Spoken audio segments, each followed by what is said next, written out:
سبحان الله والحمد لله ولا إله إلا الله.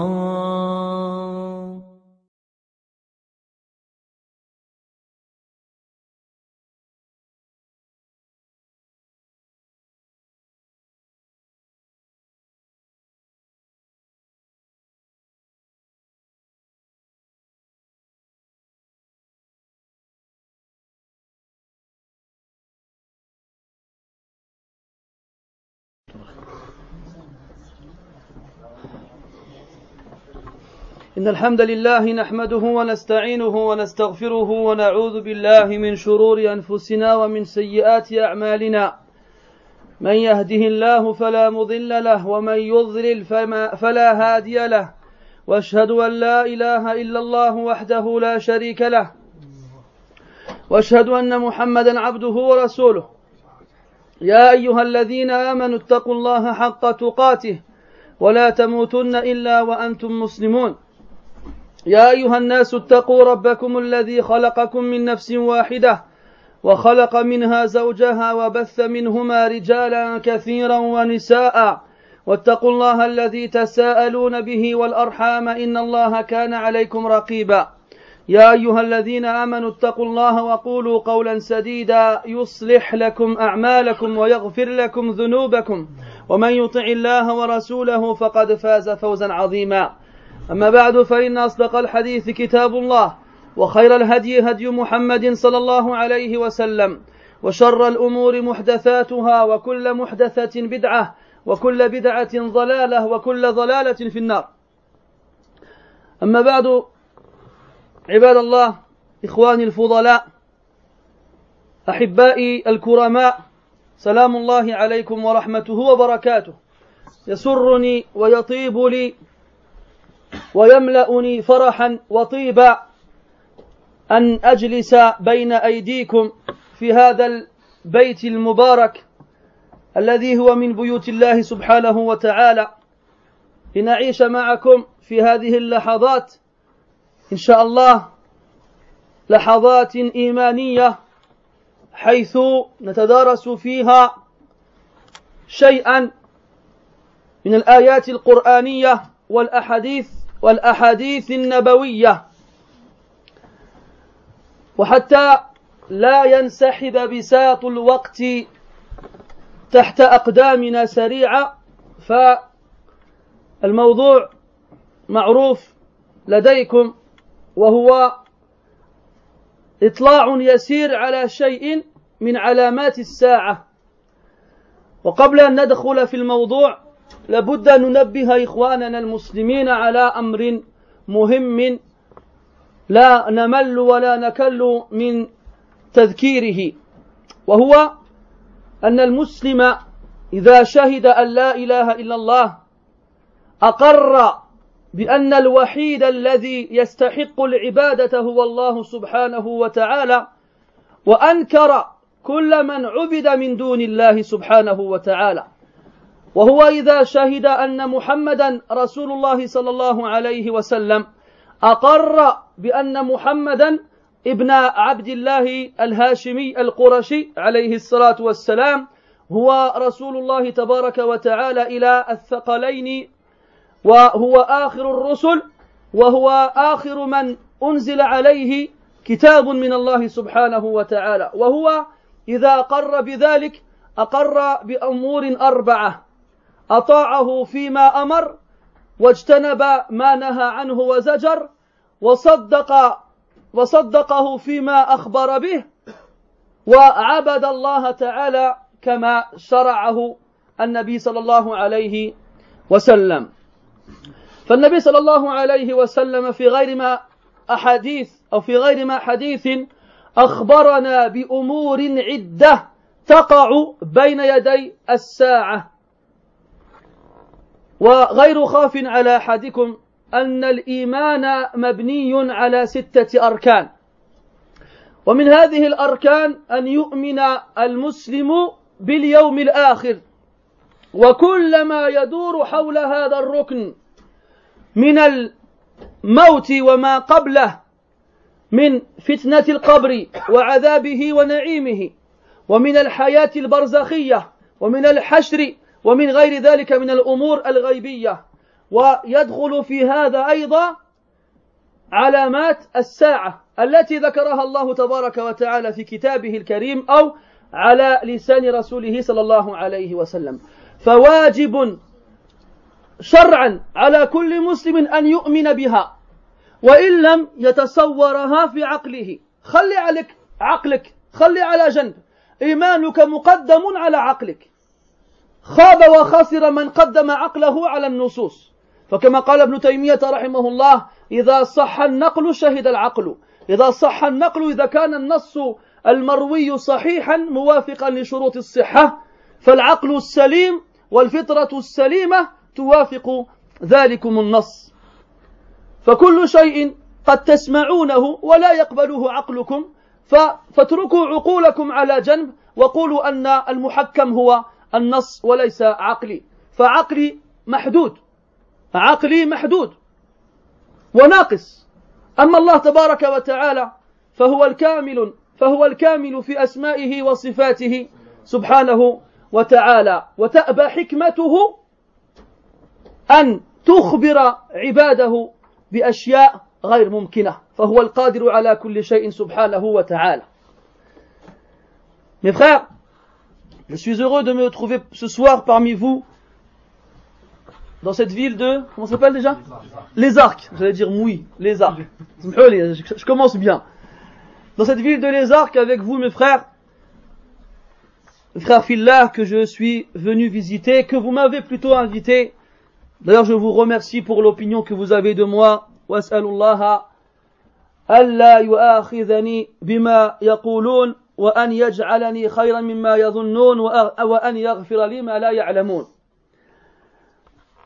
Donc, on se retrouve ce soir, mes frères, pour parler d'un sujet important, un sujet qui a un lien fort avec la croyance que chaque musulman doit avoir.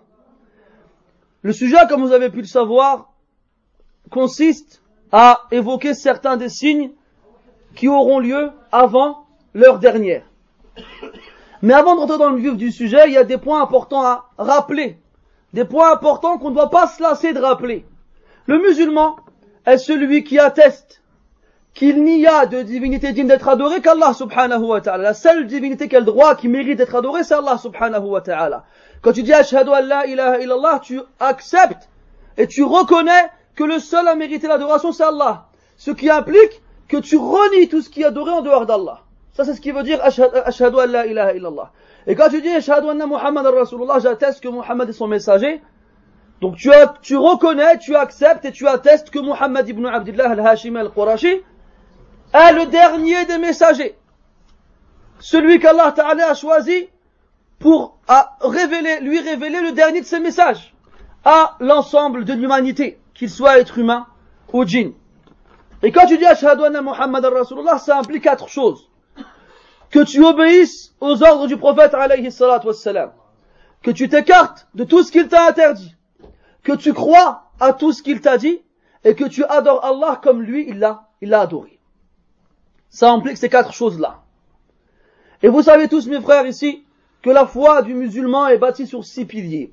Et parmi ces piliers-là, il y a le fait de croire au jour dernier. Ce jour fatidique, ce jour terrible dans lequel Allah tabaraka wa ta'ala va ressusciter toutes ces créatures dans le but de les juger et de leur déterminer leur destination définitive dans laquelle ils resteront éternellement. Soit le paradis s'ils ont été vertueux et bons, soit l'enfer s'ils ont été mauvais et impies.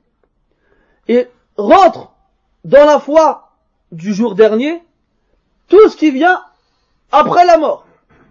L'épreuve de la tombe, châtiment de la tombe, les délices de la tombe, la vie entre guillemets, la vie dans l'étape intermédiaire entre la mort et la vie, la résurrection et tout ce qui s'ensuit. Rentre dedans aussi tout ce qui concerne les signes avant-coureurs qui précèdent la fin des temps, l'heure dernière. Et sache que tout ce que tu peux entendre comme hadith concernant ce point-là et que ta raison n'arrive pas à accepter, ta raison n'arrive pas à concevoir, n'accuse pas le texte. Ne dis pas, attends, ça m'a l'air bizarre ça, le texte ne doit pas être bon. Ne dis pas cela. Si ta raison n'arrive pas à comprendre, accuse ta raison, n'accuse pas le texte. À partir du moment où le texte il est authentique, il est valable, il est bon, alors on doit y croire, comme on a dit tout à l'heure. On croit dans les informations que le prophète nous donne, alayhi salatu wassalam, sans aucun doute. Allah Ta'ala fait l'éloge des croyants dans le Coran, dans le premier verset de Surat al-Baqarah, dans le second, pardon. Quand Allah dit, Alif Lam Mim, ذلك الكتاب لا ريب فيه هدى للمتقين من هم الذين يؤمنون بالغيب. Voici le livre dans lequel il n'y a aucun doute, une guidée pour les pieux, ceux qui croient en l'invisible. Il n'a pas vu, il n'a pas compris, mais il croit parce que c'est que ça vient d'Allah Tabaraka wa Ta'ala. والراسخون في العلم يقولون آمنا به كل من عند ربنا. Ceux qui sont ancrés dans la science, ils disent, nous y croyons, tout provient de notre Seigneur. À partir du moment où ça vient d'Allah Tabaraka wa Ta'ala, ou de son messager alayhi salatu wassalam, fa'ala al-ra'si wal-ayn. On y croit sans réfléchir. Et ce que notre raison n'arrive pas à concevoir ou à comprendre, c'est parce que notre raison, elle est limitée, elle est imparfaite, elle est incomplète. Notre devoir à nous, c'est d'y croire. Donc toute chose que tu pourrais entendre aujourd'hui ou un autre jour, que ta raison n'arrive pas à concevoir, eh bien, crois-y quand même. Et dis-toi que Allah Ta'ala est capable de faire ce qu'il veut. Et rien ne lui est impossible, et rien ne lui est difficile, et il n'a qu'à dire soit pour que la chose elle existe. Il a ordonné au feu de devenir une fraîcheur lorsqu'Ibrahim fut jeté dans le feu. Il a ordonné à la lune de se fendre en deux. Il a ordonné à la mer de s'ouvrir en 12, et ainsi de suite. Donc Allah Ta'ala, rien ne lui est impossible. Donc tout ce que tu peux entendre, ne dis pas non, c'est bizarre, c'est spécial, là, c'est toi t'es spécial. C'est pas les textes. Toi, ma alayka illa an tastaslima laha. Tu ne dois que t'y soumettre et y croire. Ahibbati fillah, inna ilma as-sa'ati mimma ikhtassa bihi Allah subhanahu wa ta'ala. La ahada ala al-kawn يشترك معه سبحانه وتعالى في ذلك فهو القائل سبحانه إن الله عنده علم الساعة إن الله عنده علم الساعة لا أحد من دون الله أو سوى الله يعلم متى تقع الساعة وهذا جاء مكررا في كتاب الله سبحانه وتعالى وفي أحاديث النبي صلى الله عليه وسلم كما في قوله تعالى يسألونك عن الساعة أيان مرساها فيما أنت من ذكراها إنما أنت منذر من يخشاها وغير ذلك من الآيات كقوله تعالى يسألك الناس عن الساعة قل إنما علمها عند الله وفي الآية الأخرى قل إنما علمها عند ربي لا يجليها لوقتها إلا هو وفي الحديث الصحيح قال جبريل عليه السلام للنبي صلى الله عليه وسلم وهو يسأله عن الساعة فقال صلى الله عليه وسلم ما المسؤول عنها بأعلم من السائل فالمسؤول هنالك إخواني هو خير البشر قاطبة محمد صلى الله عليه وسلم وهو خير الرسل وهو لا يعلم متى تقع الساعة ومن السائل هو جبريل عليه السلام خير الملائكة عليه السلام وهو أيضا لا يعلم متى تقع الساعة فكيف يعقل أن أحدا ممن هو دون هذين يعلمها مع أن الله تبارك وتعالى أخبر في غير من موضع من كتابه أنه الوحيد الذي اختص بعلم هذا الأمر. Les frères, sachez que la science de l'heure n'est connu qu'auprès d'Allah subhanahu wa ta'ala. Personne dans l'existence, personne dans la création ne s'associe à Allah ta'ala dans cela. Personne. Quel que soit son rang, quel que soit son grade, quelle que soit sa fonction, personne dans ceux qui existent ne connaît le jour où l'heure aura lieu. Allah dit dans le Coran, Inna Allah indahu ilmu as-sa'a. Certes, Allah a auprès de lui la science de l'heure. Il sait quand est-ce qu'elle aura lieu. Et personne d'autre parmi les créatures ne le sait. Dans le Coran, Allah il a dit, les gens t'interrogent sur l'heure. Les gens t'interrogent sur l'heure. Les gens demandent au prophète, quand est-ce que l'heure aura lieu? Dans de nombreux hadiths, on a des textes, des gens qui posent cette question-là.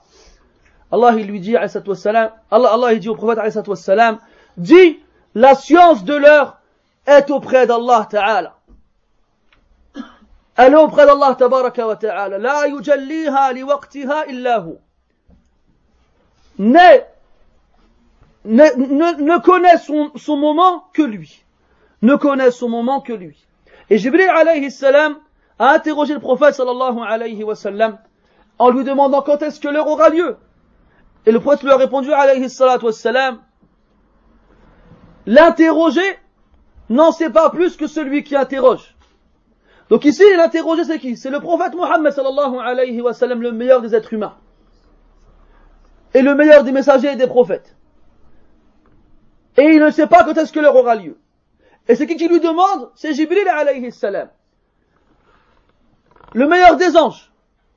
Et le meilleur des messagers parmi les anges. Et lui aussi il ignore cela. Donc le meilleur des êtres humains et le meilleur des anges ignorent quand est-ce que l'heure aura lieu. Comment est-ce qu'on peut concevoir alors que quelqu'un qui est inférieur à eux, c'est-à-dire tout le monde, puisse prétendre connaître l'heure dernière? Vous avez vu, aujourd'hui, il nous parle du 21 décembre 2012. Ils m'ont fait des films à la télé. C'est la fin du monde, c'est bientôt, ils ont dit. Ils m'ont fait des films sur ça. Et le pire, c'est que بعض الناس ممن يدعي أنه عاقل وذكي وأنه صاحب ثقافة أنه يؤمن بهذا التلاعب إيمانا جازما ولا حول ولا قوة إلا بالله إن لله وإنا إليه راجعون على فقدان العقول. Il y a des gens qui prétendent être des gens sensés, des gens raisonnables, des gens intelligents, des gens cultivés, qui croient à ces bêtises. Qui croient en ces bêtises et qui se disent oui, le 21 décembre 2012, il y aura la fin du monde. Vous vous souvenez en 2000, l'an 2000, quand on a la Smiso là, Paco Rabanne, quand lui a dit ce sera la fin du monde en l'an 2000, 12 ans plus tard, on est encore là. Donc, ilmu as-sa'ati inda Allah tabaraka wa ta'ala, et toute personne qui prétendra la connaître est un menteur qu'il ne faut pas croire, envers qui il ne faut pas croire. لكن أحبابي الكرام بعد أن تقرر عندنا أن علم الساعة عند الله تبارك وتعالى وحده لا شريك له في ذلك يجب علينا أن نعلم أن الله تعالى وضع لهذه الساعة أمارات وعلامات وأشراط فقال سبحانه هل ينظرون إلا الساعة أن تأتيهم بغتة فقد جاء أشراطها أشراط جمع شرط وهو العلامة فقد جاء أشراطها يعني علاماتها فهناك علامات لقرب الساعة ذكر الله تبارك وتعالى بعضها وهي الكبرى في كتابه الكريم وذكر النبي صلى الله عليه وسلم الكثير من ذلك في أحاديثه الصحيحة. وما الحكمة من أن يضع الله تبارك وتعالى لهذه الساعة علامات؟ لماذا؟ يخبرنا الله تبارك وتعالى أن هناك أحداث ووقائع تقع قبل الساعة بقليل توحي إلينا أن الساعة قريبة أن الساعة قريبة. من الحكم الواردة في ذلك أن يتنبه الناس عن رقدتهم وأن يستيقظوا من سباتهم فإن الناس نائمون فإذا ماتوا انتبهوا الناس يعيشون ويفرحون ويلعبون وهم عن الآخرة هم غافلون وينسون ما أوجب الله تبارك وتعالى عليهم ويقولون لا زال أمامنا الأيام والأشهر والسنوات الطويلة سوف نتوب إذا أتيح لنا ذلك. لكن يا حبيبي وما يدريك أليس الله تعالى يقول وما يدريك لعل الساعة تكون قريبا لعل الساعة تكون قريبا. أليس الله تعالى يقول اقترب للناس حسابهم وهم في غفلة معرضون وقال سبحانه اقتربت الساعة وانشق القمر فالساعة قريبة حتى قال النبي صلى الله عليه وسلم بعثت أنا والساعة كهاتين بعثت أنا والساعة كهاتين وضم السبابة إلى الوسطى وضم السبابة إلى الوسطى فالأمر جد خطير والناس نائمون ولقد صدق الذهبي رحمه الله حيث قال أما والله لو علم الأنام لما خلقوا لما غفلوا وناموا لقد خلقوا ليوم لو رأته عيون أبصارهم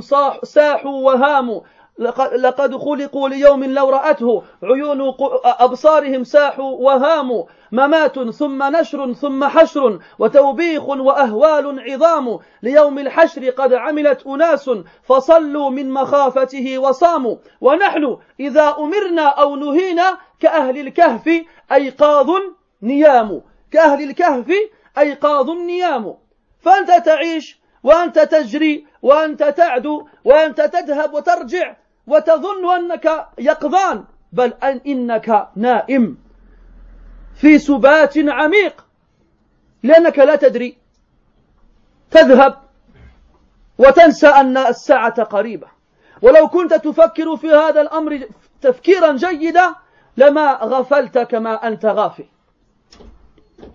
فالحكمة الأولى من وضع هذه العلامات أن ينتبه الناس وأن يستيقظوا وأن يفيقوا من رقدتهم ومن سباتهم ومن منامهم. الحكمة الثانية أن ينتبه الناس إذا انتبهوا للأمر الأول أن يتسارعوا أو أن يسارعوا إلى التوبة إذا علموا أن الساعة قريبة وأن الله تبارك وتعالى سيحشرهم وسيحاسبهم. حاسبوا أنفسهم كما قال عمر رضي الله عنه حاسبوا أنفسكم قبل أن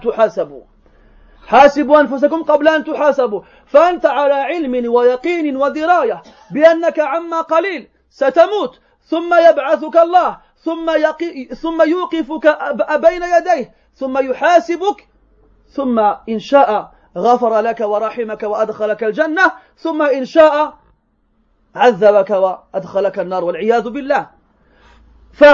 فانظر في نفسك وحاسب نفسك وزن أعمالك وتب إلى مولاك وربك فإن الله تبارك وتعالى قد أخبرك أن باب التوبة ما زال مفتوحا.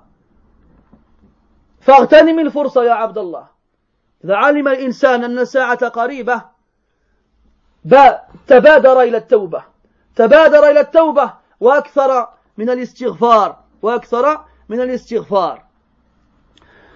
Mes frères, donc on a dit qu'Allah tabaraka wa ta'ala est le seul à détenir la science de l'heure. Cependant, Allah dans le Coran nous a informé qu'il y avait des signes avant-coureurs, des signes qui auront lieu avant l'heure dernière, cette heure qui est inconnue à toute la création. Allah dit dans le Coran, attend-il que l'heure les atteigne soudainement? Ces signes sont certes déjà apparus.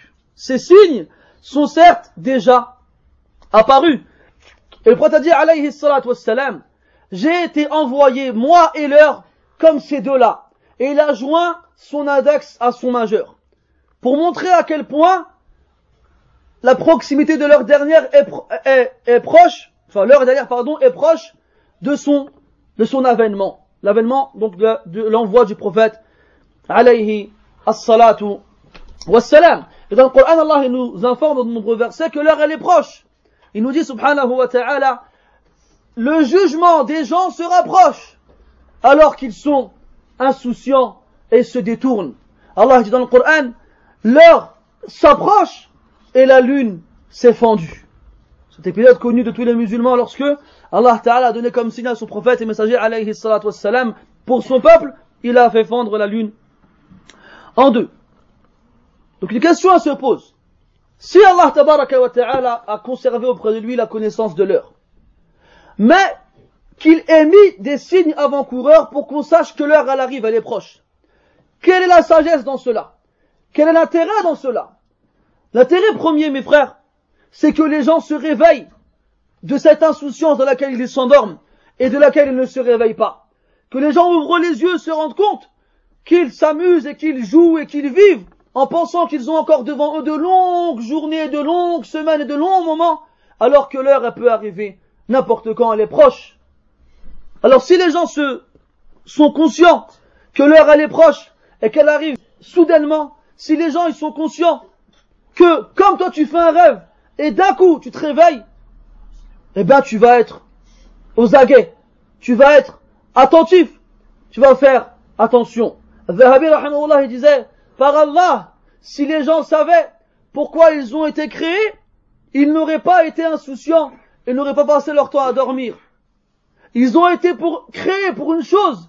Si les yeux de leur cœur le voyaient, ils auraient hurlé et auraient été soucieux.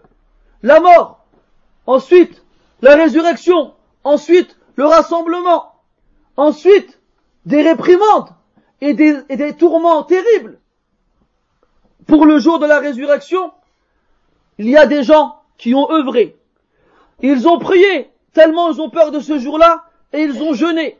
Et nous, lorsqu'on nous ordonne une chose ou on nous l'interdit, on est comme les gens de la grotte. Retourne à Surat al-Kahf, que tu lis tous les vendredis. Les gens de la grotte, la Surah du Coran. Ces gens qui ont dormi pendant plus de 300 ans. On est comme les gens de la grotte. On est endormi, et en même temps on est réveillé. Et en même temps, on est réveillé. On dort. Un long sommeil. Comme dans le hadith. Les gens, ils dorment. Et lorsqu'ils meurent, ils se réveillent. Lorsqu'ils meurent, ils se réveillent. Donc toi, maintenant que tu sais qu'il y a des signes qui annoncent la venue de cette heure dernière, alors ouvre les yeux et réveille-toi. Et dis-toi, j'ai plus beaucoup de temps. Il faut que je ne perde pas le temps qui me reste. Et là, on arrive à la seconde des sagesses qu'il y a dans le fait de savoir que l'heure, elle est proche. C'est que l'être humain, le musulman, le croyant sincère qui a peur d'Allah tabaraka wa ta'ala, il se précipite au repentir. Il se précipite vers Allah ta'ala pour se repentir des péchés qu'il a fait. S'il sait qu'il ne lui reste pas beaucoup de temps, alors il va faire un bilan de lui-même. Il va se juger lui avant qu'on ne le juge. Comme il disait Omar ibn al-Khattab radiyallahu anhu, jugez-vous avant qu'on ne vous juge et pesez vos actions avant qu'on ne les pèse pour vous. Et pesez vos actions avant qu'on ne les pèse pour vous. Alors tu te prends tout seul, à part, et tu te dis, aujourd'hui j'ai 40 ans, j'ai 50 ans, j'ai 30 ans, j'ai 20 ans, qu'est-ce que j'ai fait durant tout ce moment-là? Combien de jours j'ai pas fait la prière à l'heure? Combien de jours j'ai désobéi à Allah tabaraka wa ta'ala? Combien de jours j'ai fait des choses qu'Allah m'a interdit? Combien de jours j'ai été là où Allah ne voulait pas me voir? Combien de jours j'ai dit des choses qu'Allah ne voulait pas entendre de moi? Et ainsi de suite. Comme كما ذكر عن أحد السلف أنه جاء يوم بين قوسين مولده وهو ابن 60 سنة فأخذ يعد عدد أيامه الذي عاشها فصرخ صرخة عظيمة وأغمي عليه فجاء الناس يحاولون أن يوقظوه فلما أفاق قيل له ما بك يا رجل لماذا هذا الصراخ فقال أعددت أيام حياتي فإذا بها تقارب 10,000 يوما فكيف فقلت في نفسي لو أن لي في كل هذه الأيام ذنبا واحدا حشرت يوم القيامة أمام الله ولدي 10,000 ذنبا فكيف بآلاف الذنوب في اليوم الواحد فكيف بآلاف الذنوب في اليوم الواحد ومن منا في هذا المجلس قادر على أن يقول أنا لم أعص الله في اليوم مرة من Comme on rapporte cette histoire des pieux prédécesseurs, un homme qui a atteint le jour, entre guillemets, de son anniversaire, il avait 60 ans. Il s'est mis à compter le nombre de jours qu'il a vécu. Et en arrivant au résultat, il a poussé un énorme cri, et il s'est évanoui. Les gens, ils arrivent autour de lui, ils essayent de le réveiller. Et quand il reprend ses esprits, ils disent, mais qu'est-ce qui t'arrive? Pourquoi tu cries comme ça? Il a dit, j'ai compté le nombre de jours que j'ai vécu. Il y en a à peu près 10 000.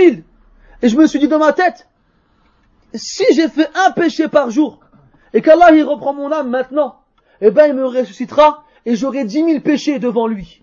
Qu'est-ce que je dois dire alors, si j'ai fait des milliers de péchés tous les jours? Et mes frères, billah alaykum, franchement, la question je la pose, mais chacun il se répond en lui-même, tout seul. Qui peut dire ici, j'ai pas désobéi une seule fois à Allah aujourd'hui? Qui peut dire ça aussi, ici? Combien de péchés on fait tous les jours? Alors, ces signes-là, ils sont là pour nous rappeler que l'heure, elle arrive, elle est proche. Et ils sont là pour te rappeler à toi, que tu n'es pas immortel, tu vas forcément un jour ou l'autre mourir et disparaître. Même hatta, si tu vis jusqu'à la fin, quand l'heure dernière arrivera, tu mourras avec elle. Quand elle arrivera, je veux dire. Donc tôt ou tard, tu mourras. Tôt ou tard, tu mourras. إن لم تمت بالسيف مت بغيره تعددت الأسباب والموت واحد. Si tu meurs pas par l'épée, tu mourras par autre chose. Les raisons sont diverses, mais la mort, elle est unique. أينما تكونوا يدرككم الموت ولو كنتم في بروج مشيدة. Où que vous soyez, la mort vous atteindra, même si vous vous réfugiez dans une tour barricadée. Où que vous soyez, la mort vous atteindra. Alors maintenant que tu sais, repens-toi Allah tabaraka wa ta'ala. Demande Allah, il te pardonne. Demande Allah, il t'améliore. Demande Allah, il te rende meilleur. Et essaye de plus le désobéir. Essaye de changer, de devenir différent. إذن يا أحبابي نشرع الآن بعد هذه المقدمة الطويلة شيئا ما في سرد شيء من هذه العلامات. العلامة الأولى من منكم يعرفها؟ أنا سمعت تشويش عن يميني الأخ أحسنت بارك الله فيك. بعثة النبي صلى الله عليه وسلم هي أول علامات الساعة. هي أول علامات الساعة، ويدل لذلك ما سبق ذكره من الحديث بعثت أنا والساعة كهاتين. فأول علامة من علامات الساعة بعثته صلى الله عليه وسلم. Donc, après avoir fait cette petite introduction, petite entre guillemets, on va évoquer certains des signes. بعجالة سريعة في ضيق الوقت. Et le premier de ces signes-là qu'on va citer, donc les arabophones, ils ont eu leur chance, on laisse la place maintenant aux francophones. Qui peut me dire parmi vous, quel est le premier signe de la fin des temps? Toi.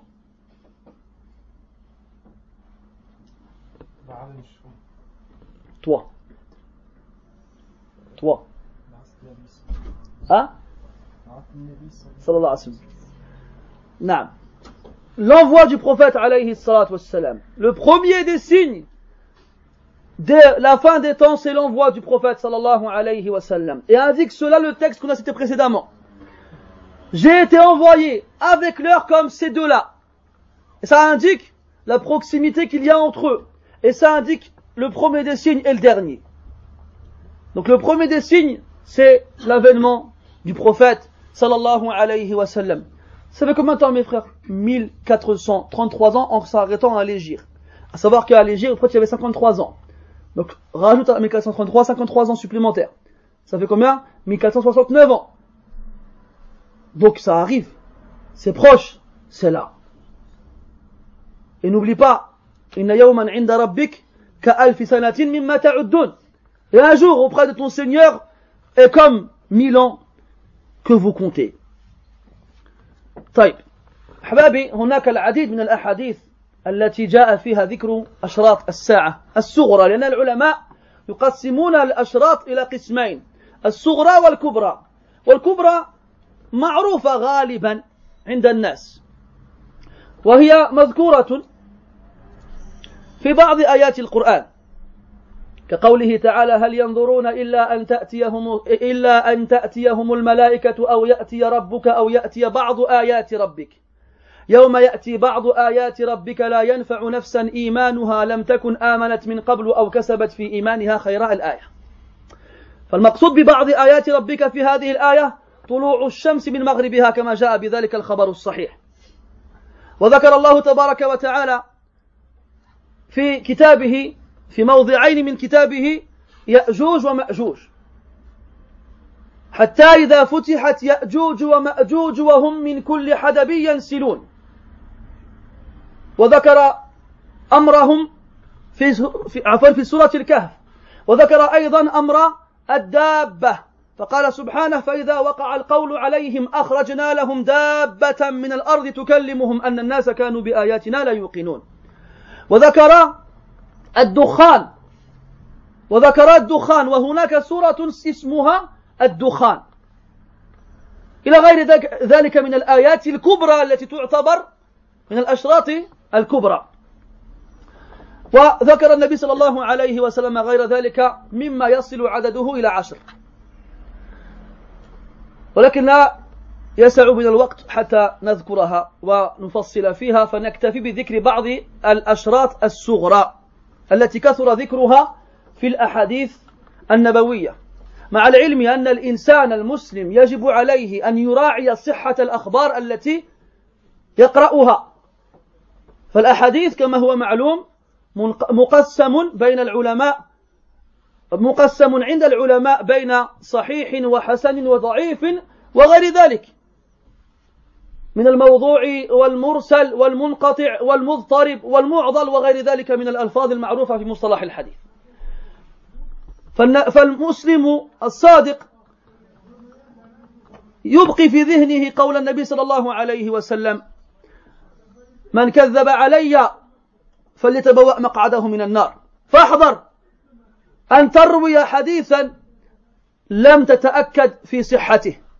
احذر أن تروي حديثا لم تتأكد في صحته. والكتب المصنفة في هذا والحمد لله كثيرة وهي موجودة بين أيدينا والحمد لله وعلى رأسها الصحيحين وعلى رأسها الصحيحان صحيح الإمام البخاري وصحيح الإمام مسلم رحمة الله عليهما وبعدها السنن الأربع وبعدها المسانيد والصحاح وغير ذلك من الكتب المعتبرة المعتمدة في هذا. فلا تأخذ أي حديث سمعته هنا وهناك من فلان وعلان بدون أن تتأكد هل هو صحيح مقبول أو لا. واعلم أنك إذا نقلت ورويت حديثا ضعيفا فإنك أحد الكاذبين أو أحد الكاذبين على إحدى الروايتين. فقال صلى الله عليه وسلم من حدث عني بحديث يرى أنه كاذب فهو أحد الكاذبين أو هو أحد الكاذبين. فأنت من الكاذبين إذا حدثت بحديث ترى أنه كاذب فكيف تتأكد أنه كاذب أو غير ذلك؟ فانظر في صحة النقل. فانظر في صحة النقل. Donc, les savants, mes frères, ont divisé les signes avant-coureurs de l'heure dernière en deux grandes catégories. Les signes avant-coureurs majeurs et les signes avant-coureurs mineurs. Les signes avant-coureurs majeurs ont été évoqués dans le Coran en partie,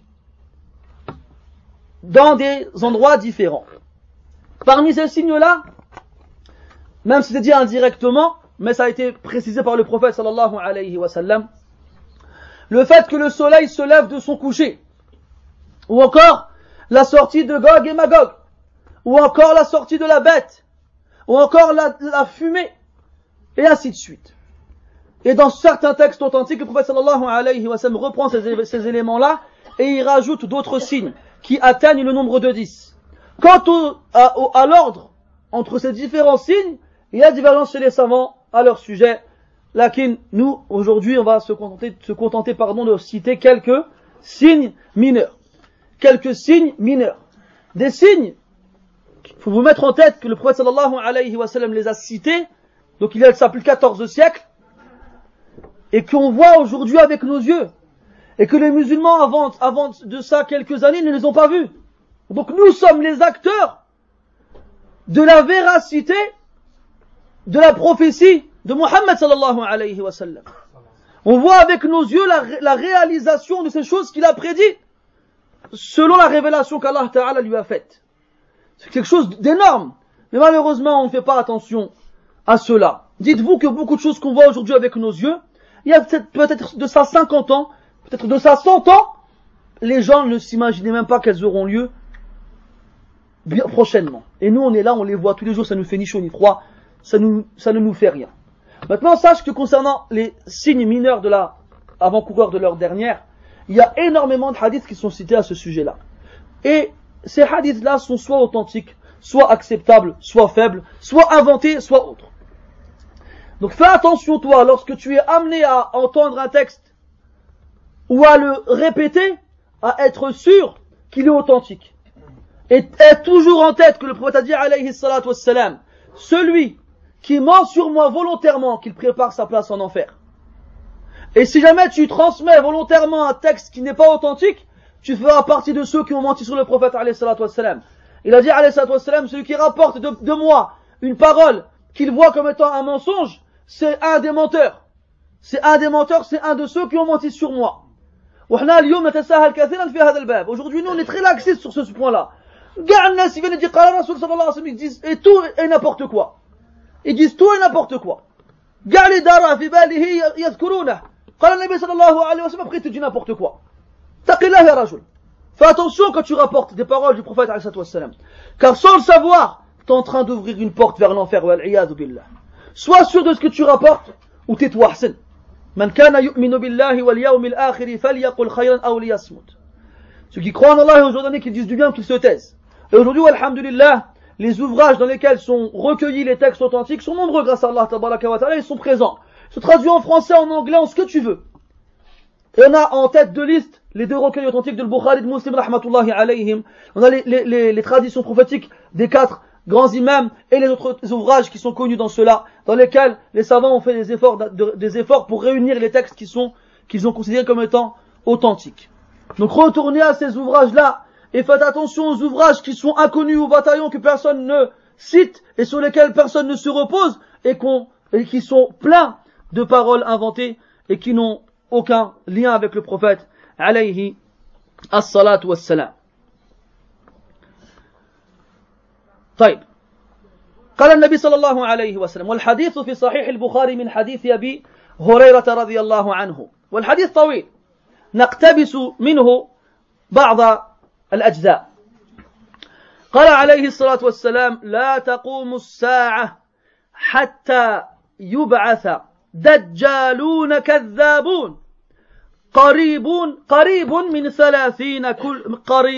من 30 كلهم يزعم أنه رسول الله كلهم يزعم أنه رسول الله. الدجالون هم المشعوذون الكذابون الأفاكون الذين يدعون العجائب، يدعون علم الغيب، يدعون التصرف في الكون، يدعون النبوة. هؤلاء كلهم دجلة كذابون. والنبي صلى الله عليه وسلم أخبرنا أنه لا نبي بعده لا نبي بعده وهو آخر الرسل وخاتمهم عليه الصلاة والسلام.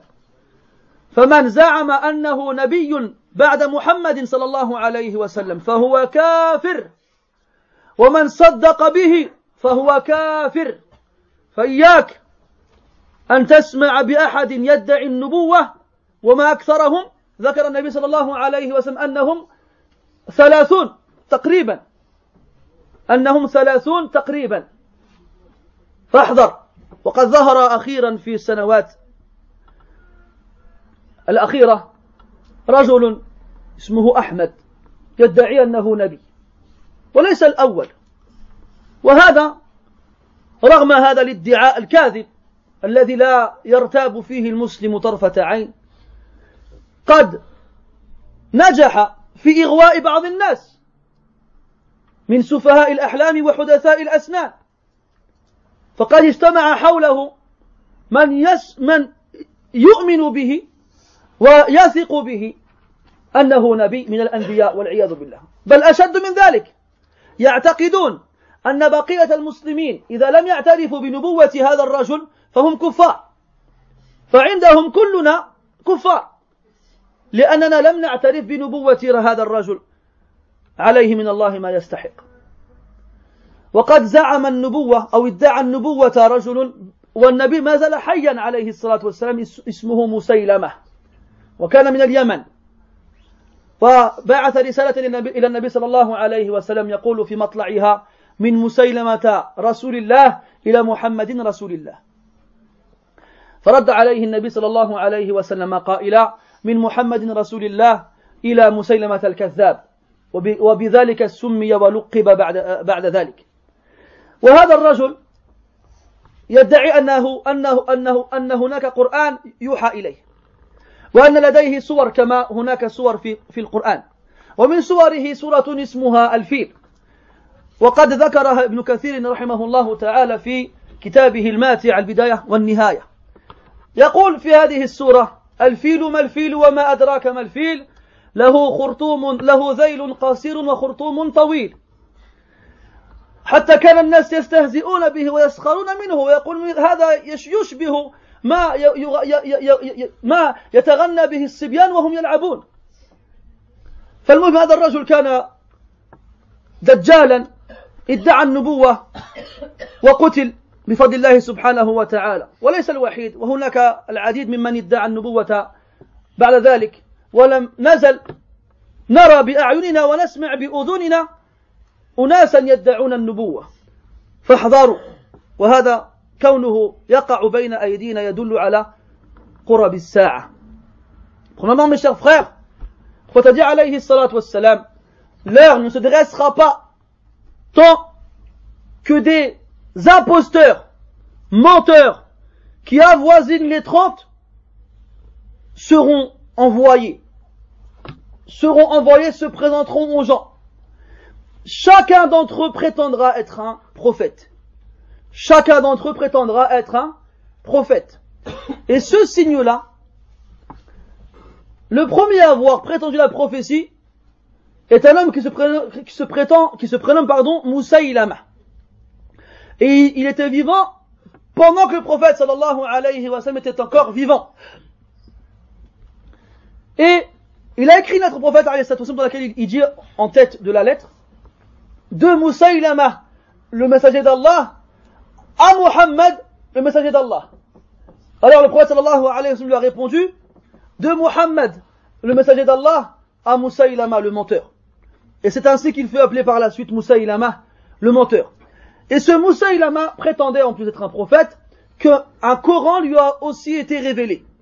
Et prétendait aussi avoir des sourates comme on en a dans le Coran. Mais quand tu lis les sourates qu'il y a dans son Coran à lui, ça ressemble plus à des chansons que les enfants ils chantent quand ils jouent dehors qu'à du Coran. Parmi ces sourates-là, Ibn Kathir, rahimahullah, il en rapporte certaines dans son ouvrage d'histoire qui se prénomme Al-Bidaya wa Nihaya, qui est un livre très très intéressant et instructif. Il ramène une sourate qui se prénomme Al-Fil. Il y a une sourate dans le Coran qui se nomme Al-Fil, la sourate de l'éléphant. Ben Moussaïlama avait aussi une sourate qui s'appelait la sourate de l'éléphant. Qu'est-ce qu'elle disait? L'éléphant. Qu'est-ce que l'éléphant? Et qu'est-ce qui t'apprendra ce qu'est l'éléphant? Il a une petite queue et une longue trompe. C'est tout.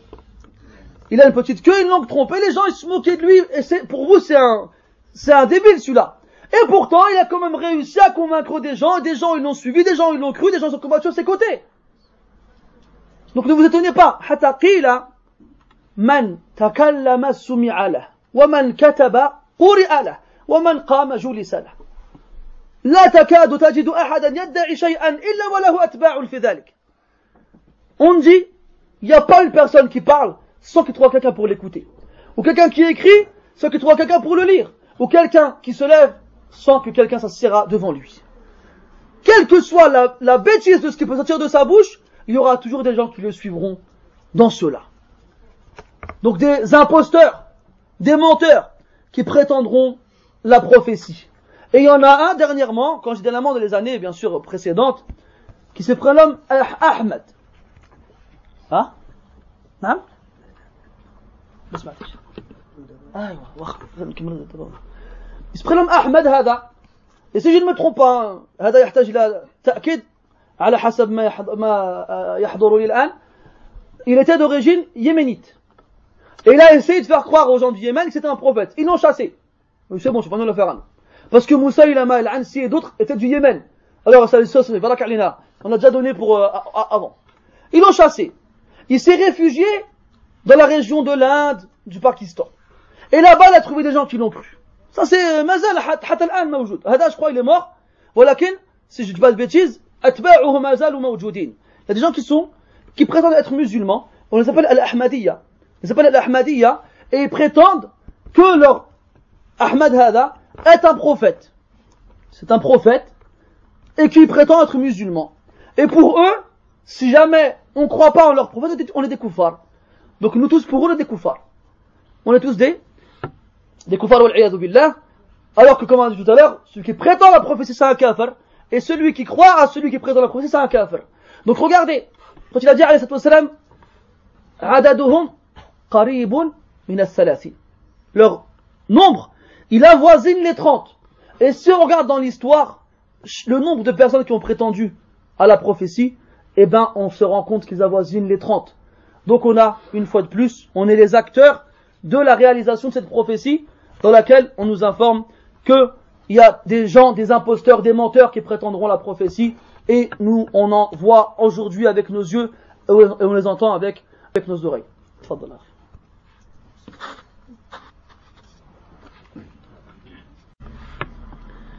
Alhamdulillah wa ba'd.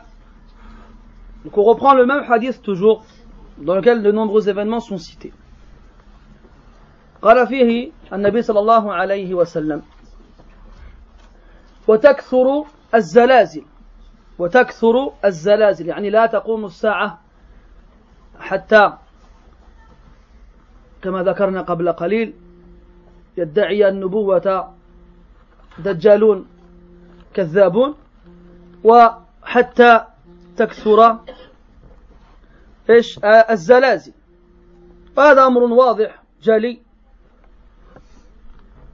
ظهر للجميع لا سيما بعد ظهور هذه الوسائل الإعلامية. فما منا من أحد إلا وهو على علم أن زلزال وقع هنا أو هناك، الزلازل القاتلة الدمارة الخرابة التي بسببها يموت الكثير. والله تعالى يقول أفلا يرون أنهم يفتنون في كل عام مرة أو مرتين ثم لا يتوبون ولا هم يذكرون. هناك العديد من الفتن، الكثير، الفيضانات والزلازل وغير ذلك، فأين من يتعظ؟ وأين من ينزجر؟ وأين من يتذكر؟ أين هؤلاء؟ أين هؤلاء؟ أنت في بيتك وإذا شغلت التلفاز أو غير ذلك من الأجهزة تسمع أن هناك زلزال بالمغرب أو خسف بدولة في إفريقيا أو دمار ببلد في آسيا أو فيضان هنا وهناك، تسمع هذا كل يوم، وهذا أصبح أمر عادي طبيعي. الناس يموتون والماء يخرج من نهره والماء ينزل من السماء والأرض تتزلزل تحت أقدامنا، ونحن نسمع هؤلاء المتخصصين يقول لا تخافوا، الأمر هذا طبيعي وقد بيناه بهذه الحسابات وهذه الأشياء فلا تقلقوا. لا، هذا أمر أرادوا به أن ينسوكم هذه الحقائق. فلا يرون أنهم يفتنون في كل عام مرة أو مرتين، أما نحن مرات وكرات، مش مرة ومرتين، مرات وكرات. ولكن أين الناس يرون هذا فلا يتفطنون لذلك. Dans le hadith, mes frères, quand il dit alayhi salatu wassalam que l'heure dernière ne se dressera pas tant que les tremblements de terre se multiplieront. Les tremblements de terre se multiplieront. Quand on regarde aujourd'hui, surtout avec le développement des moyens de communication, tous ces appareils qu'on a chez nous qui nous permettent d'être informés en temps réel de toutes choses. On sait tout ce qui se passe partout. T'allumes ta télé, ta radio, ton téléphone, ce que tu veux, t'écoutes les informations, t'as tout. Maintenant, il y a même des chaînes de télé qui passent en boucle les informations toute la journée. Il s'est passé un tremblement de terre au Maroc, t'es au courant. Il y a eu un glissement de terrain dans un pays africain, t'es au courant.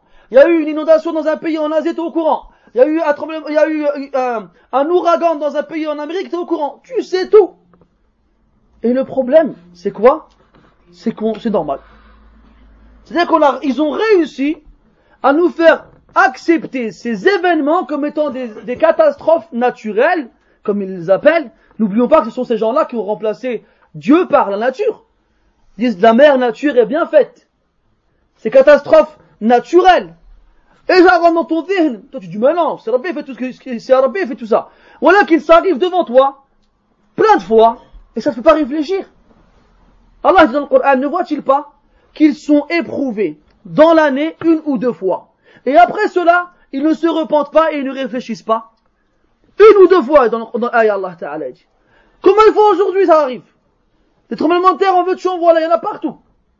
Des glissements de terrain, des gens qui meurent par milliers, des maisons, des villes qui sont rasées entièrement. Vous avez été vous-même habitant cette ville, les témoins de l'inondation. Il y a un frère qui m'a fait voir des choses à côté, c'est hallucinant, c'est ahurissant. Et les gens ne réfléchissent pas. Ils disent pas, qu'est-ce qu'on a fait pour avoir ça? Quel péché on a dû faire? Quelle obligation on a dû rater? Pourquoi on ne réfléchit pas quand il se passe des choses comme ça? C'est normal. Ça y est, la khorra qui fait la météo, il vous dit non, c'est parce qu'il y a le cumulonimbus qui est venu là-bas, il a, khalé avec le cumulonimbus, qu'est-ce que s'en fiche des cumulonimbus? C'est Rabbi Azul qui fait ce qu'il veut. C'est Rabbi subhanahu wa ta'ala qui fait ce qu'il veut. Il éprouve ses serviteurs. Pourquoi? Comme ça, ils se disent, on a fait des bêtises, on a fait des péchés, il faut qu'on se repente. Thumma la yatubun, on se repent, et qu'ils réfléchissent. Qu'est-ce qu'on a fait? Comme ça, quand ils ont réfléchi sur ce qu'ils ont fait, ils se repentent pour le péché qu'ils ont fait, et Allah, il les épargne. Donc on voit les multiplications de tremblements de terre et de catastrophes, et ça ne nous fait rien, ça ne nous fait pas réagir ni réfléchir. وقال عليه الصلاة والسلام ويتقارب الزمن إيش معنى هذا؟ يصير ضيقا تنزع البركة منه. الناس في يوم فيه 24 ساعة لا يفعلون شيئا. يستيقظ في الصباح ثم يذهب إلى عمله ثم يعمل ثم يرجع ثم يعود إلى بيته ثم يتعشى ثم يذهب إلى سريره وكأن دقيقة مرت عليه. وكأن دقيقة مرت عليه. وكل واحد منا أظن يشكو عدم البركة في الوقت. الأيام تمر بسرعة هائلة مرعبة مدهشة. ثم لا نتساءل في هذا نتساءل في هذا حتى جاء في بعض الروايات السنة تمر كالشهر والشهر يمر كالجمعة يعني الأسبوع والأسبوع يمر كاليوم واليوم يمر كالساعة. ولا أكثرنا قد يشعر بهذا في قرارة نفسه ولا يشعر بالبركة في الوقت.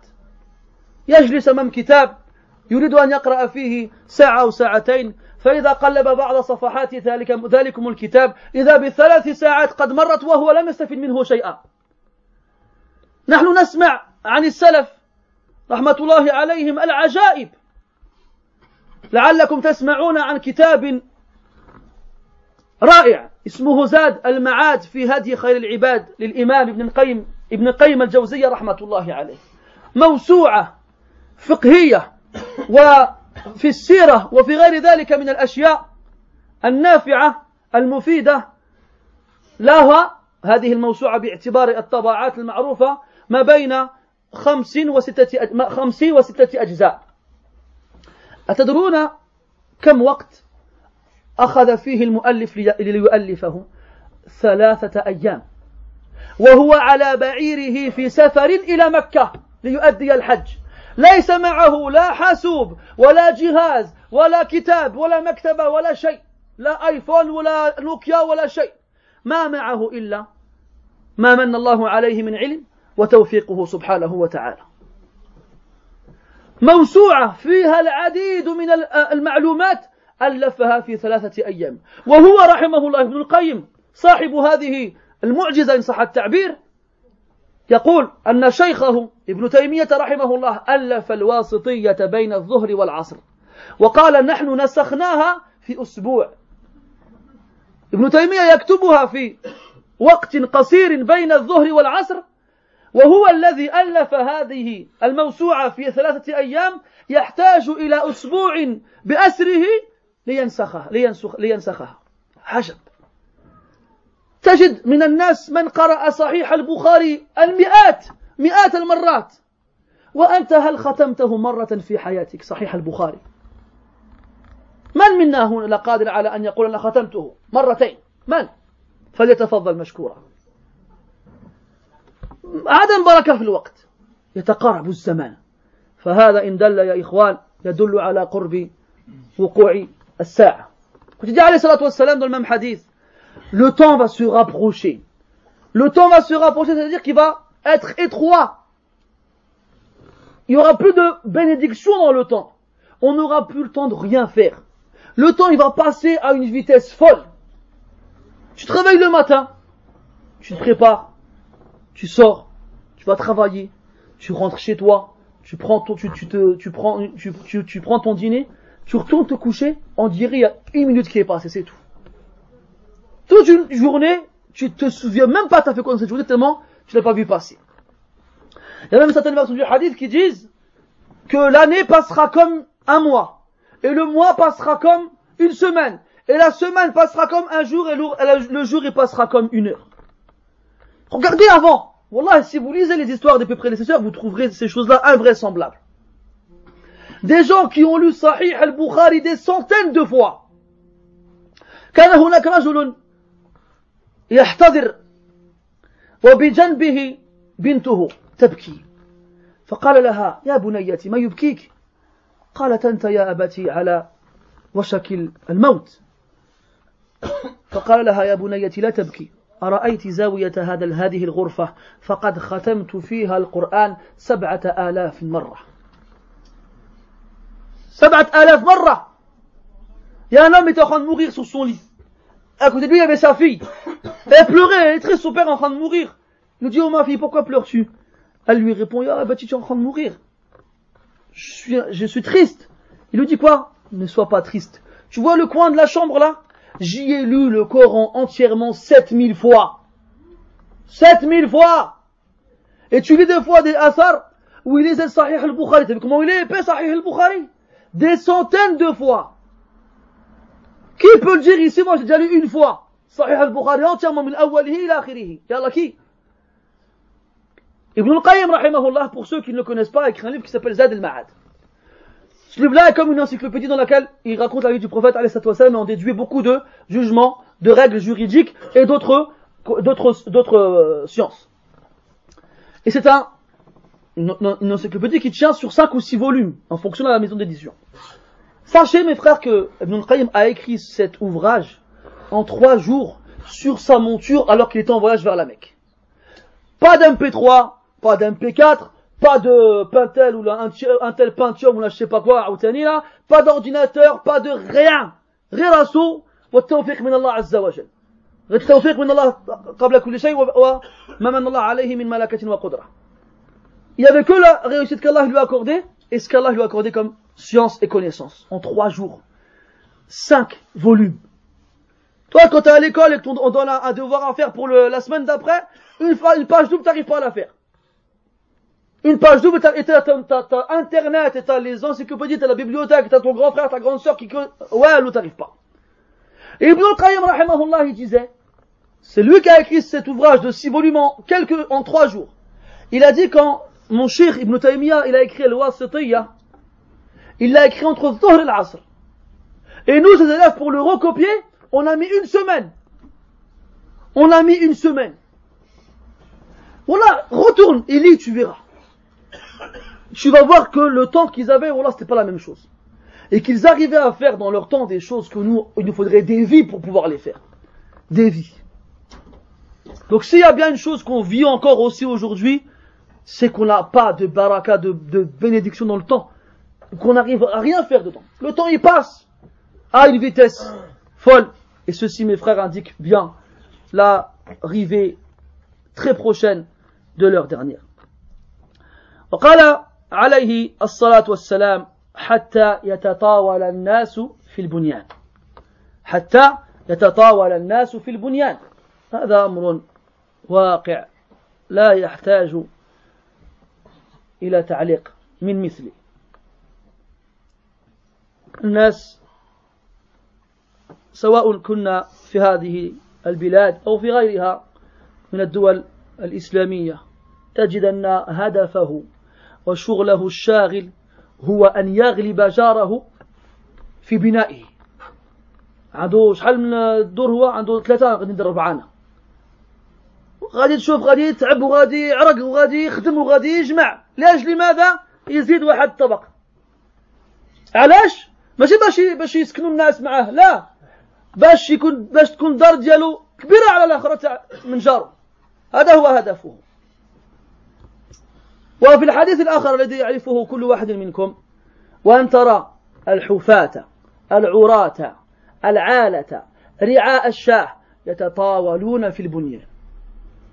إيش معنى هذا الكلام؟ العلماء قالوا أنهم انتقلوا من حالة ليس لهم فيها شيء إلى حالة يتنافسون في البنيان، أيهم يكون لديه أطول البنيان.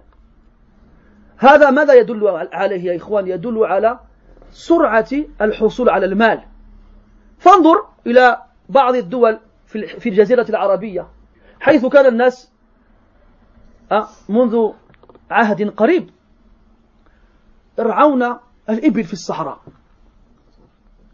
طعامهم التمر والماء، يعيشون حياة بسيطة.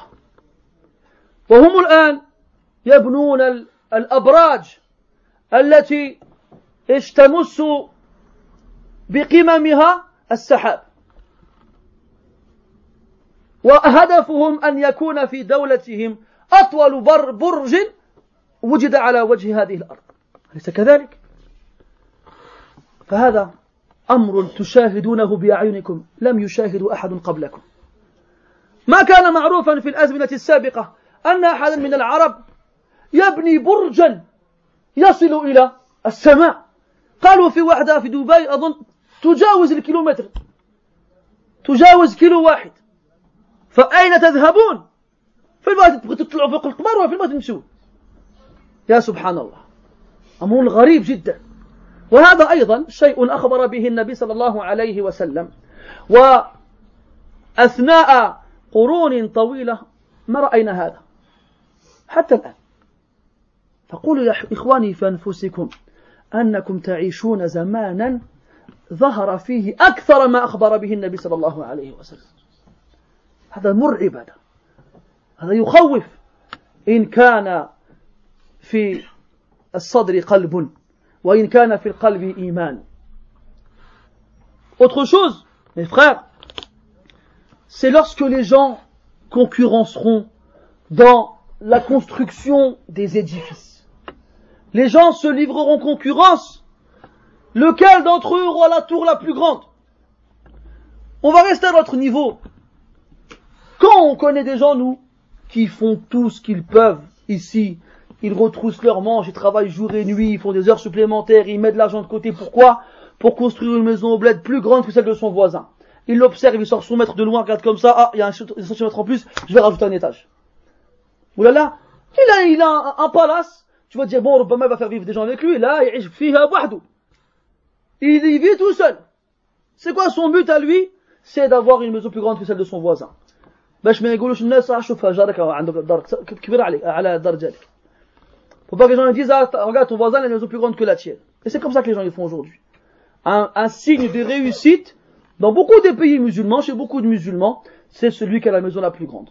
Un signe de réussite. Pourquoi? Ça sert à rien. Il a 28 chambres, il n'y a que lui et sa femme dedans. Il y a des chambres, il ne rentre pas une fois dans tout le mois, des fois même pas dans l'année. Allah, je vais savoir pourquoi. Et dans l'autre version du hadith que vous connaissez tous, et que tu vois les va nu-pieds, ceux qui n'ont rien pour se couvrir les pieds, qui n'ont rien pour s'habiller, ceux qui font paître les moutons, se livrer concurrence dans les édifices, la construction des bâtiments. Et ça, mes frères, quand il a dit alayhi wassalam, pendant longtemps, on l'a pas vu. On n'a pas vu ça. Regardez dans l'histoire des Arabes, des musulmans, quelle que soit leur origine, et cherchez-vous une époque où les gens ils ont construit des tours immenses. Vous ne trouverez pas ça. Aujourd'hui, bon, on le voit. Ça y est, khlas, on le voit avec nos yeux. Les savants ont dit que ce hadith-là, il indique quoi? Il indique que les gens vont passer d'un état à un autre à une vitesse folle. Ils vont passer d'une pauvreté absolue à une richesse absolue. Et si tu réfléchis bien, tu regardes dans la péninsule arabique, il n'y a pas de ça longtemps, les Arabes étaient des gens simples, qui vivaient une vie simple, dans le désert avec les chameaux. Ils mangeaient des dattes, ils buvaient de l'eau. Bess. Et du jour au lendemain, quand le pétrole, l'or noir a commencé à jaillir du sol, et qu'on a donné à chacun sa part, ça y est. Ils sont passés de la pauvreté extrême à la richesse extrême. Et c'est quoi leur mode aujourd'hui? Celui qui va bâtir la plus haute tour. On le voit ça aujourd'hui. Allez dans les pays du Golfe, vous verrez des choses invraisemblables. Des bâtiments immenses. À un point où ils en ont construit une aujourd'hui qui fait presque 1 kilomètre. On fait les ratines vont comme ça. Ils nous font des tours dont le sommet caresse les nuages. C'est quoi le prochain objectif? Qu'il y a une tour qui va jusqu'à la lune? Et shahada. Eh ben, dites-vous mes frères, que vous avez vécu, vous êtes vivants aujourd'hui, et que vous avez vu avec vos yeux la réalisation de cette prophétie. Que des milliards de musulmans qui ont vécu avant vous n'ont pas vu. Vous êtes les témoins de la réalisation de choses vraiment extraordinaires. Et si ça doit nous faire ressentir quelque chose, ça doit nous faire peur. Et vraiment, vous êtes en train de voir la véracité de la prophétie de Mohammed alayhi salatu wassalam. Et on continue encore à dormir. On rentre chez soi le soir, oh, c'est bon, le temps de frère était bien, mais j'ai d'autres chats à fouetter. Je dois aller m'amuser avec Foulan, ou bien avec Allah, ou bien aller faire ci, ou bien aller faire ça. Salat soubh, mais allez, je suis là à 10 heures, c'est pas grave. Hein? Ou bien la zakat, c'est pas grave, ça fait 20 ans que j'ai pas sorti, mais allez. Mais ma femme n'avait pas le hijab, c'est pas grave, c'est pas important. Ou bien, la liste, elle est longue. Elle est longue, la liste. Et chacun d'entre vous, il est au courant, il le sait. Des bêtises qu'il fait, et des manques qu'il a vis-à-vis de son Seigneur, subhanahu wa ta'ala. An taqula nafsu ya hasrata ala ma farrattu fi jambillah. Vous voulez dire ça? Allah, il parle des gens du jugement qui regretteront d'un regret amer. Ils pleureront jusqu'à ce que leurs larmes tarissent. Alors, le sang remplacera leurs larmes. Le sang remplacera leurs larmes, ils pleureront. Et prophète dit alayhi salam, walladhi nafsi biyadih, law ujriyat fiha sufun la jarat. Ils pleureront tellement de sang que si on y mettait des bateaux, ils y vogueraient. Ils vogueraient sur ce sang-là. Il y aura des fleuves, des ruisseaux, des océans de sang qui sortiront des yeux. Ces gens-là qui diront, malheur à moi, hélas, si seulement j'avais pas été aussi insouciant devant Allah. Toi, t'es là en train de vivre. Allah, il t'observe, il te regarde, il te surveille, il t'écoute, il t'entend. Et tu fais tout et n'importe quoi et t'es insouciant. Et le jour du jugement, tu diras, ya laïtani. Et ça servira à rien. C'est trop tard, c'est fini, khlas. Et tu pleureras. Et tes larmes ne te serviront à rien. Tu veux que tes larmes te servent à quelque chose? Pleure maintenant. Al-an tabki. تنفعك هذه الدموع إن شاء الله. فقال صلى الله عليه وسلم عينان لا تمسهم النار. عينا بكت من خشية الله وعينا باتت تحرس في سبيل الله. أو عين بكت من خشية الله وعين باتت تحرس في سبيل الله. Il y a deux yeux qui toucheront jamais, que l'enfer ne touchera jamais. Deux. Un œil qui a pleuré par crainte d'Allah et un œil qui a passé la nuit à surveiller dans le sentier d'Allah Azza wa Jal. Donc tu vois avec tes yeux ces choses-là et tu t'en fiches, ça te fait rien du tout. Tu as un privilège que des milliards de musulmans n'ont pas eu. Et tu vois, tu le vois avec tes yeux, tu n'as qu'à regarder à la télé, tu vas le voir avec tes yeux. Et ça te fait rien? Wallah, n'oubliez pas, le but de tout ça, mes frères, c'est quoi? Deux choses. Qu'on se réveille et qu'on se repente. Qu'on se réveille et qu'on se repente. حكمتان من الحكم الواردة في هذا. أن ننتبه من رقدتنا وأن نتوب إلى مولانا. والتوبة تستلزم الإخلاص في التوبة والإقلاع عن الذنب والعزم على ألا تعود والندم على ما فعلت وأن تتوب قبل الغرغرة أو قبل أن تطلع الشمس من مغربها. والله تعالى يقول إلا من تاب وآمن وعمل عملا صالحا فأولئك يبدل الله سيئاتهم حسنات وكان الله غفورا رحيما. Repens-toi, et ça implique que tu sois sincère dans ton repentir, que tu regrettes ce que tu as accompli comme action, que tu t'arrêtes de la faire, et que tu as la conviction de ne pas la recommencer, et que tu te repentes avant d'agoniser ou avant que le soleil ne se lève de son coucher. Et sache qu'Allah dit dans le Coran, sauf celui qui croit et qui se repent et qui fait des actions vertueuses, celui-là, Allah il changera ses péchés par des bonnes actions. C'est ya akhil karim, si ton repentir il est sincère, Allah il transforme tes sayyi'at en hasanat. Qu'est-ce que tu veux après cela? Les sayyi'at que tu as fait, si tu es sincère dans ton repentir, Allah te les remplace par des hasanat. نكتفي بهذا القدر إن شاء الله لقد أخذنا شيئا من وقتكم ونعتذر. On s'arrête là pour l'instant mes frères. ونسأل الله تبارك وتعالى أن يجعلنا من الذين يستمعون القول فيتبعون أحسنه أولئك الذين هداهم الله وأولئك هم أولو الألباب. ونسأل الله سبحانه وتعالى أن يجعلنا ممن انتبه من رقدته واستيقظ فتبادر إلى التوبة إليه وإلى الإكثار من الاستغفار وإلى التوبة النصوح.